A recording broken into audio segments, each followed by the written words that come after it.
કાપોદ્રા પોલીસે honest to online marketing ફ્રેન્ચાઇઝીની આડમાં ઓનલાઈન નેટવર્કિંગ મારફતે યંત્રો પર ચાલતું જુગારધામ ઝડપી પાડ્યું છે। હાલ ચૂંટણીને અનુલક્ષીને તમામ ગેરકાયદેસર પ્રવૃત્તિઓને ડામવા માટે પોલીસ કામગીરી કરી રહી છે।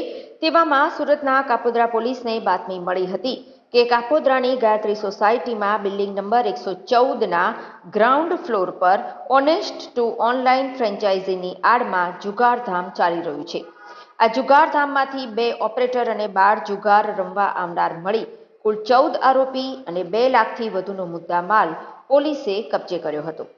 જેથી બાતમીના આધારે પોલીસે ડિકોય ગોઠવી કાપોદ્રા પોલીસે ઘટના સ્થળ પર રેડ કરી હતી। રેડ દરમિયાન પોલીસે 2 ઓપરેટરો સહિત 14 જુગારીઓની ધરપકડ કરી હતી। આ તમામ જુગારીઓ પાસેથી 2.26 લાખનો મુદ્દામાલ કબજે કર્યો હતો। જોકે હજુ સુધી મુખ્ય આરોપી અમિત ભટ્ટ ઝડપાયો નથી, જેથી પોલીસે તેને વોન્ટેડ જાહેર કરી ઝડપી પાડવા ચક્રો ગતિમાન કર્યા છે। ઝડપાયેલા જુગારધામમાં બહારથી લોકોને જુગાર રમવા માટે બોલાવવામાં આવતા હતા।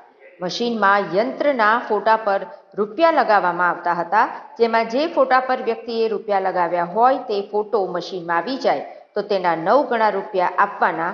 આમ ઓનેસ્ટ ટુ ઓનલાઈન માર્કેટિંગ ફ્રેન્ચાઇઝીની આડમાં યાંત્રિક જુગારધામ પોલીસે ઝડપી પાડ્યું હતું।